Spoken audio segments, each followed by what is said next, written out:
Hello friends, कैसे हो आप सब। तो आशा करती हूँ आप सब बहुत ही अच्छे होंगे। हर हाल में नया साल आप सभी को बहुत बहुत नए साल की बधाइयाँ। तो फ्रेंड्स, जैसा कि मैं हमेशा संस्कृत मॉडल प्रश्न पत्र या संस्कृत से संबंधित प्रश्नोत्तरी को कराते चली आ रही थी, तो आज चलिए देखते हैं कुछ नया लेकर आए हैं जो कि सीटेट से संबंधित प्रश्नोत्तरी है। तो जिसमें 30 प्रश्न लेकर उपस्थित हुए हैं और ये 2016 का, जैसे यहाँ लिखा हुआ है देख रहे हैं आपके, 2016 का हल प्रश्न पत्र है और उच्च प्राथमिक स्तर का है। तो कुछ फ्रेंड्स ने हमारे कहा था कि मैम थोड़ा-सा सीटेट के ऊपर भी फ़ोकस कर दीजिए। तो मेरे पास प्रश्नोत्तरी थी, तो मैंने सोचा चलो देखते हैं, अगर हमसे हो सके तो हम सीटेट के लिए भी कुछ अपने छात्रों की मदद कर सकते हैं। जितने भी हमारे मित्र हैं, भाई-बहन हैं, जिन्होंने सीटेट का एग्ज़ाम यहाँ क्वालीफ़ाई नहीं किया है, तो सबके लिए मैं यहाँ से थोड़े-थोड़े प्रश्नोत्तरी कराने की सोच रखी है। अगर आप लोग को अच्छे लगे तो कमेंट बॉक्स में ज़रूर बताइएगा। तो शुरू करते हैं यहाँ पर प्रश्नों की विशेष सीरीज़ को। जैसा कि ये मॉडल प्रश्न पत्र है और उच्च प्राथमिक स्तर का है, तो इसमें आपको शिक्षण से संबंधित और बाल मनोविज्ञान से संबंधित सारे प्रश्न मिलेंगे। तो शुरू करते हैं यहाँ पर प्रश्नों की सीरीज को। पहला प्रश्न है कि शिक्षक द्वारा कक्षा में डांट पड़ने पर छात्र यदि घर आकर अपनी छोटी बहन पर गुस्सा का इजहार करता है तो यह किसका उदाहरण बनता है। पूछा है प्रश्न में, इसको समझने के थोड़ा सा समझ के चलिएंगे। 30 ही प्रश्न लिया है, थोड़ा सा इसको बताने चलेंगे कि शिक्षक द्वारा अगर कक्षा में डांट पड़ने पर छात्र यदि घर आकर अपनी छोटी बहन पर गुस्सा का इजहार करता है तो यह किसका उदाहरण बनता है। विस्थापन का, उदात्तीकरण का, रूपांतरण का या प्रतिक्रिया निर्माण का। तो यहाँ पर समझने वाली चीज है ही शिक्षण है, तो इसको समझिए कि किसका उदाहरण बनेगा ये। तो ऑप्शन यहाँ पर हो जाएगा, उत्तर सही होगा ऑप्शन ए, यह विस्थापन हो जाएगा। विस्थापन हो जाएगा, ऑप्शन ए उत्तर सही है। नेक्स्ट आगे क्वेश्चन देखते हैं। निम्न में कौन सीखने के गेस्टाल्ट सिद्धांत से संबंधित है। यहाँ पर पूछा है नेक्स्ट प्रश्न में कि निम्न में कौन सीखने के गेस्टाल्ट सिद्धांत से संबंधित है। तो कौन है, पावलाव है, स्किनर है, थायरडाइक है या कोहलर है। तो सीखने के गेस्टाल्ट और सिद्धांत संबंधित कौन है वैज्ञानिक, यहाँ पर नाम हुआ है।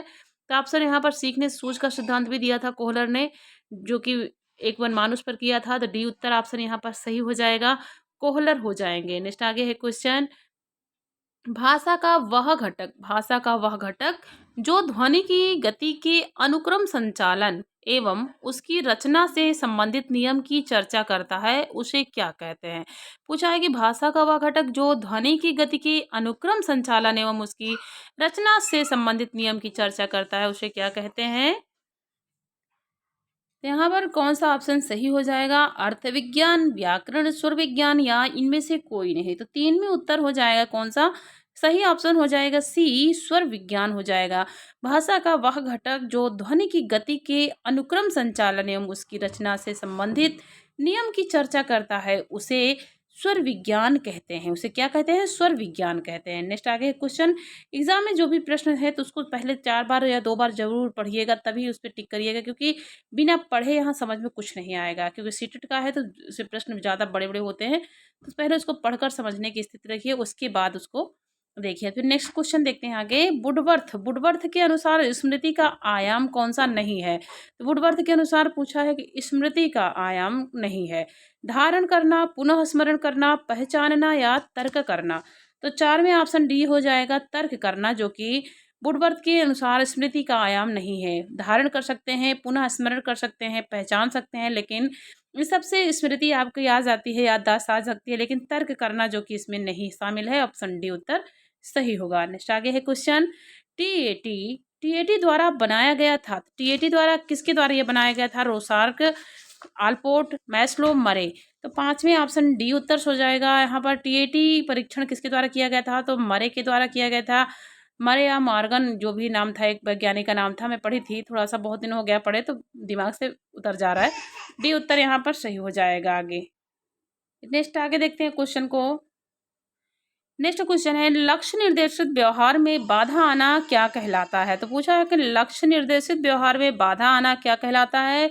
संवेग, अभिप्रेरण कहलाता है, कुंठा या आक्रामकता। तो अक्सर ये एग्जाम टेट में भी पूछा जाता है, मैंने देखा ये प्रश्न जो है एग्जाम में टेट वगैरह या ज़्यादा पूछा जाता है। तो लक्ष्य अगर निर्देशित किया है, उस व्यवहार में अगर बाधा आ जाती है तो उसे क्या कहते हैं। संवेग कहते हैं, अभिप्रेरण कहते हैं, कुंठा कहते हैं, आक्रामकता कहते हैं। तो 6 में ऑप्शन हो जाएगा कौन सा, सी उत्तर, कुंठा कहते हैं। बहुत ही मोस्ट इंपॉर्टेंट प्रश्न उत्तरी है ऑप्शन, यहाँ देखिए बहुत ही मोस्ट ये प्रश्न है। तो कुंठा कहते हैं। क्या कहते हैं? कुंठा कहते हैं। सी उत्तर सही हो जाएगा। नेक्स्ट आगे है क्वेश्चन, आंख के रंग को कौन सा कारक प्रभावित करता है? पूछा है कि आंख के रंग को कौन सा कारक प्रभावित करता है? वातावरण, आनुवंशिकता, हार्मोन या समाज? तो समाज तो यहाँ पर ऑप्शन कौन सा सही हो जाएगा? साथ में समाज का नाम आया ही नहीं है। वातावरण भी नहीं होगा, आनुवंशिकता भी नहीं होगा। हाँ, कौन सा हो जाएगा? वातावरण नहीं होगा, हार्मोन नहीं है, समाज नहीं है, लेकिन कौन सा कार्य प्रभावित करता है? आनुवंशिकता हो जाएगा। बी ऑप्शन यहाँ पर सही होगा। साथ में बी उत्तर सही हो जाएगा। आनुवंशिकता आंखों के रंग को जो कारक होता है उसको प्रभावित कौन करता है? आनुवंशिकता करता है। बी उत्तर सही है। नेक्स्ट आगे क्वेश्चन देखते हैं, आधार आयु निम्न में से किसके मापन से संबंधित है? आधार आयु किसके मापन से संबंधित है? किस रुचि, व्यक्तित्व, बुद्धि, अवधान? तो 8वें ऑप्शन कौन सा सही हो जाएगा? उत्तर सी होगा, बुद्धि हो जाएगा। आधार आयु निम्न में से कौन से मापन से संबंधित है? बुद्धि से संबंधित है। ऑप्शन सी उत्तर सही है। नेक्स्ट आगे क्वेश्चन देख लेते हैं। यहाँ पे बहुत ही महत्वपूर्ण प्रश्नोत्तरी है, तो सभी जरूर देखिए। तो यहाँ पर 9 नंबर है, तो कौन यहाँ प्रश्न देखते हैं, मनोग्रसित बाध्यता विकृति एक क्या है? तो मनोग्रसित बाध्यता विकृति क्या है? मनोविच्छेदी विकृति है, समायोजन विकृति है, चिंता विकृति है या कार्य प्रारूप विकृति है? तो 9 में ऑप्शन सी उत्तर सही हो जाएगा, चिंता विकृति हो जाएगा। क्या? मनोग्रसित बाध्यता कौन सी विकृति है? तो चिंता विकृति है। ऑप्शन सी उत्तर सही है। नेक्स्ट आगे है, देखते हैं क्वेश्चन को, सामूहिक अचेतन का संप्रत्यय किसके द्वारा दिया गया था? तो सामूहिक अचेतन क्या है? सामूहिक अचेतन का संप्रत्यय किस वैज्ञानिक के द्वारा दिया गया था? पावलोव, स्किनर, फ्रायड या यूंग? तो 10वें ऑप्शन हो जाएगा यहाँ पर ऑप्शन डी उत्तर सही हो जाएगा। सामूहिक अचेतन का संप्रत्यय युंग द्वारा दिया गया था। ऑप्शन डी सही होगा। नेक्स्ट आगे है क्वेश्चन, इरोस शब्द संबंधित है, तो इरोस शब्द किससे संबंधित है? जीवन मूल प्रवृत्ति से, मरण मूल प्रवृत्ति से, भय मूल प्रवृत्ति से, प्राकृतिक मूल प्रवृत्ति से? तो इरोस शब्द बहुत ही महत्वपूर्ण है, ध्यान दीजिएगा। तो इरोस शब्द किससे संबंधित है? तो 11 में ऑप्शन हो जाएगा यहाँ पर ऑप्शन ए उत्तर सही होगा, जीवन मूल प्रवृत्ति से संबंधित है। उत्तर ए सही हो जाएगा। नेक्स्ट आगे है, देखते हैं क्वेश्चन, अहम निर्देशित होता है, तो अहम किससे निर्देशित होता है? सुख के सिद्धांत द्वारा, वास्तविकता सिद्धांत द्वारा, आदर्शवादी सिद्धांत द्वारा या सामान्य सिद्धांत द्वारा? पूछा है कि अहम, अहम क्या होता है? मैं। तो यहाँ पर अहम जिसके अंदर घमंड हो, जो गर्व है, तो उसको अहम कहते हैं। तो ये किसके द्वारा निर्देशित किया जाता है? किस सिद्धांत के द्वारा आया हुआ है? 12 में ऑप्शन हो जाएगा बी उत्तर सही होगा, वास्तविकता सिद्धांत द्वारा। वास्तविकता सिद्धांत द्वारा अहम निर्देशित होता है। ऑप्शन बी उत्तर सही हो जाएगा। नेक्स्ट आगे क्वेश्चन देखते हैं। क्वेश्चन नंबर 13 देखते हैं, कॉलिस्टोकाइनिन, कॉलिस्टो कॉलिसिस्टोकाइनिन एक हार्मोन है जिसकी सुई यदि दे दी जाए तो इससे प्राणी में क्या हो जाता है? क्या बढ़ जाता है? भूख अधिक बढ़ जाती है, भूख और प्यास दोनों में ही वृद्धि हो जाती है, भूख कम हो जाती है, भूख और में कमी आ जाती है, भूख और प्यास दोनों में कमी आ जाती है। तो क्या हो जाता है? जो ये पूछा है कि कॉलिसिस्टोकाइनिन एक हार्मोन है जिसकी सुई, जो इसका इंजेक्शन यदि किसी इंसान को या किसी को दे दिया जाए तो इससे प्राणी में, किसी भी प्राणी को दे दिया जाए तो इससे प्राणी में क्या परिवर्तन होता है? तो यहाँ 13 में उत्तर सी सही हो जाएगा, भूख और प्यास दोनों में ही वृद्धि हो जाती है। क्या परिवर्तन हो जाता है? तो भूख और प्यास दोनों में ही वृद्धि हो जाती है। बी उत्तर सही होगा। नेक्स्ट आगे है क्वेश्चन देखते हैं, बुद्धि परीक्षण में एक 16 वर्षीय बच्चा 75 अंक प्राप्त करता है तो उसकी मानसिक आयु कितनी होगी? तो पूछा है कि बुद्धि परीक्षण अगर होता है तो एक 16 वर्ष का बच्चा 75 अंक प्राप्त कर लेता है तो उसकी मानसिक आयु कितनी होगी? तो 8 वर्ष या 12 वर्ष, 12 वर्ष, 8 वर्ष, 14 वर्ष या 15 वर्ष? तो कितनी होगी उसकी मानसिक आयु पूछा है। तो यहाँ पर 14 में उत्तर हो जाएगा ए, 12 वर्ष हो जाएगी। अगर 16 वर्षीय बच्चा 75 अंक प्राप्त करता है तो उसकी मानसिक आयु 12 वर्ष हो जाएगी। ऑप्शन ए उत्तर सही है। नेक्स्ट आगे है क्वेश्चन, केंद्रीय तंत्रिका तंत्र में होते हैं, तो केंद्रीय तंत्रिका तंत्र में क्या होता है? सभी अंग, मस्तिष्क, मेरुदंड, मस्तिष्क तथा मेरुदंड? तो केंद्रीय तंत्रिका तंत्र में क्या होता है? 15 में ऑप्शन हो जाएगा डी, मस्तिष्क तथा मेरुदंड होता है। ऑप्शन डी उत्तर सही हो जाएगा। नेक्स्ट आगे है क्वेश्चन, विकासात्मक कार्य के प्रत्यय के प्रतिपादक थे। तो विकासात्मक कार्य के प्रत्यय के प्रतिपादक कौन थे? हालिंगवर्थ, हैविघर्स्ट, जीन पियाजे, हाल। तो 16 में ऑप्शन कौन सा सही हो जाएगा? बी उत्तर सही होगा, हैविघर्स्ट हो जाएंगे। ऑप्शन बी उत्तर सही हो जाएगा। नेक्स्ट आगे है क्वेश्चन देखते हैं। सृजनशीलता की पहचान हेतु किसने सृजनात्मक चिंतन परीक्षण का निर्माण किया था?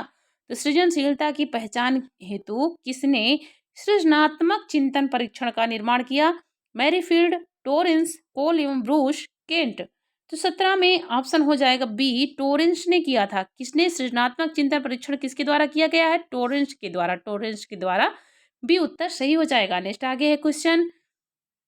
थायरॉइड का सिद्धांत निम्न में से कौन सी श्रेणी में आता है? तो थायरॉइड जो कि एक वैज्ञानिक थे, उन्होंने बहुत से सिद्धांत पर अपना दिया था। तो थायरॉइड का सिद्धांत निम्न में से किस श्रेणी में आता है? किस श्रेणी में आता है? व्यवहारात्मक सिद्धांत की श्रेणी में, संज्ञानात्मक सिद्धांत की श्रेणी में, मनोविश्लेषणात्मक सिद्धांत की श्रेणी में, या इनमें से कोई नहीं। 18 में ऑप्शन ए हो जाएगा। इनका किस श्रेणी में आता है? व्यवहारात्मक सिद्धांत की श्रेणी में आता है। ऑप्शन ए उत्तर सही होगा। नेक्स्ट आगे है क्वेश्चन। सीखने के वक्र किसके सूचक हैं? तो पूछा है कि सीखने के वक्र पठार किसके सूचक है? सीखने की प्रगति के सूचक है, सीखने की मौलिकता के सूचक हैं, या तो आगे देख लेते हैं नेक्स्ट में। यहाँ पर आंसर तो ऑप्शन ए ही सही हो जाएगा। सीखने के वक्र किसके सूचक है? तो ए ऑप्शन सही हो जाएगा।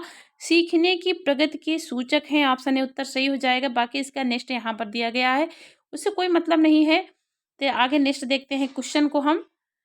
व्यक्तित्व का सामाजिक अधिगम सिद्धांत किसने दिया था? व्यक्तित्व का बहुत ही महत्वपूर्ण प्रश्न उत्तरी है।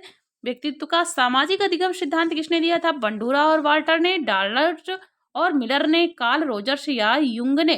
तो किसने दिया था व्यक्तित्व का सामाजिक अधिगम सिद्धांत? 20 में ऑप्शन ए उत्तर सही हो जाएगा। बंडूरा और वाल्टर ने दिया था। ऑप्शन ए उत्तर सही हो जाएगा। नेक्स्ट आगे क्वेश्चन देखते हैं। मिरर ड्राइंग परीक्षण निम्न में से किसके मापन हेतु प्रयुक्त होता है? तो मिरर ड्राइंग परीक्षण निम्न में से किसके मापन हेतु प्रयुक्त होता है? व्यक्तित्व, बुद्धि, अधिगम, नैतिकता। तो 21 में ऑप्शन हो जाएगा सी, अधिगम। अधिगम मापन हेतु प्रयुक्त होता है क्या? मिरर ड्राइंग परीक्षण। नेक्स्ट आगे है क्वेश्चन। यहाँ पर रिक्त स्थान भरना है। तो केंद्रीय प्रवृत्ति का एक माप है। तो केंद्रीय प्रवृत्ति का एक माप है। तो यहाँ पर क्या है? भरा जाएगा रिक्त स्थान की पूर्ति करने के लिए। प्रसार क्षेत्र, माध्यिका, औसत विचलन, मानक विचलन। 22 में ऑप्शन हो जाएगा बी, माध्यिका केंद्रीय। में यहाँ पर क्या लिखा जाएगा? माध्यिका लिखा जाएगा। माध्यिका जो कि केंद्रीय प्रवृत्ति का एक माप है। माध्यिका केंद्रीय प्रवृत्ति की एक माप है। ऑप्शन बी उत्तर सही हो जाएगा। नेक्स्ट आगे है क्वेश्चन देखते हैं। निम्न में कौन शेष भिन्न है? तो पूछा है कि निम्न में कौन शेष भिन्न है। पूछा है कि निम्न में से कौन शेष से भिन्न है। तो कौन सा शेष से भिन्न है? TAT, 16 PF, cloud picture test, ट्राइमैन टेस्ट। 23 में ऑप्शन हो जाएगा बी, 16 पीएफ। 16 पीएफ शेष से भिन्न हो जाएगा। नेक्स्ट आगे है क्वेश्चन। व्यक्ति के अंतर्गत उन मनोशारीरिक गुणों का गतिशील संगठन है जो पर्यावरण में उसके अपूर्व समायोजन को निर्धारित करते हैं। यह परिभाषा देने वाले वैज्ञानिक का नाम क्या है?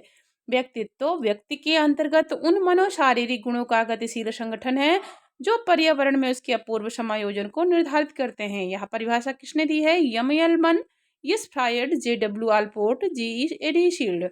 तो 24 में ऑप्शन सी उत्तर सही हो जाएगा। जी.डब्ल्यू. आलपोर्ट के द्वारा यह परिभाषा दी गई है। ऑप्शन सी सही होगा। नेक्स्ट आगे देखते हैं क्वेश्चन को।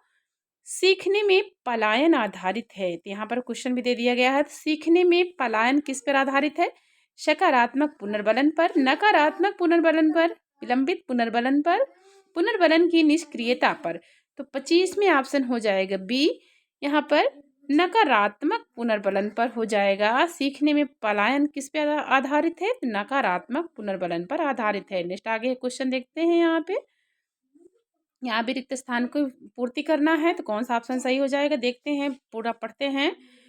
अधिगम के प्राथमिक नियमों में से एक है। तो अधिगम के प्राथमिक नियमों में से कौन सा एक है? अभिवृत्ति का नियम, प्रभाव का नियम, समानता का नियम, सहचारी अंतरण का नियम। 26 में ऑप्शन बी उत्तर सही हो जाएगा। प्रभाव का नियम हो जाएगा ऑप्शन बी सही हो जाएगा। प्रभाव का नियम अधिगम के प्राथमिक नियमों में से एक है, ऑप्शन बी सही है। नेक्स्ट आगे है क्वेश्चन, निम्न में किसमें अन्वेषण की ऊर्ध्व उपागम का उपयोग किया जाता है? तो निम्न में किसमें अन्वेषण के ऊर्ध्व उपागम का उपयोग किया जाता है? केश अध्ययन, प्रयोगीकरण, सर्वेक्षण, अंतर्दर्शन। 27 में ऑप्शन उत्तर ए सही हो जाएगा। केश अध्ययन के अन्वेषण के ऊर्ध्व उपागम का उपयोग किया जाता है, ऑप्शन ए उत्तर सही होगा। नेक्स्ट आगे है क्वेश्चन देखते हैं, जब व्यक्ति का एक परिस्थिति का अधिगम दूसरी परिस्थिति में उसके सीखने तथा निष्पादन को प्रभावित करता है तो उसे क्या कहते हैं? जब व्यक्ति का एक परिस्थिति का अधिगम दूसरी परिस्थिति में उसके सीखने तथा निष्पादन को प्रभावित करता है तो उसे क्या कहते हैं? यहाँ पर देखिए क्या कहते हैं, उसको चिंतन कहते हैं, स्मृति कहते हैं, अधिगम अंतरण कहते हैं या बौद्धिक विकास कहते हैं। 28 में ऑप्शन उत्तर सही हो जाएगा सी, अधिगम अंतरण कहते हैं। अंतरण कि जब व्यक्ति का एक परिस्थिति का अधिगम दूसरी परिस्थिति में सीखने के लिए करता है तो उसको क्या कहते हैं? अधिगम अंतरण कहते हैं। ऑप्शन सी उत्तर सही है। नेक्स्ट आगे देखते हैं क्वेश्चन को, जी वालस के अनुसार सृजनात्मक चिंतन का प्रथम चरण कौन सा होता है? जी वालस जो कि एक वैज्ञानिक है, तो उनके अनुसार सृजनात्मक चिंतन का प्रथम चरण क्या होता है? उद्भावन, उद्भासन, मूल्यांकन, उपक्रम। 29वें ऑप्शन डी उत्तर सही होगा, उपक्रम सही हो जाएगा। ऑप्शन डी उत्तर सही है। नेक्स्ट आगे है और लास्ट क्वेश्चन देखते हैं, यहाँ पर दिया है कि किसके द्वारा प्रतिनमा बूल के सिद्धांत का प्रतिपादन किया गया था? रिक्त स्थान भरना है तो सभी को पता ही होगा, पावलोव, हेगार्टी, थार्नडाइक, राश। तो ऑप्शन यहाँ पर सी उत्तर सही होगा, थार्नडाइक के द्वारा प्रतिनमा भूल के सिद्धांत का प्रतिपादन किया गया था। यहाँ पर ऑप्शन सी उत्तर सही हो जाएगा, थार्नडाइक के द्वारा।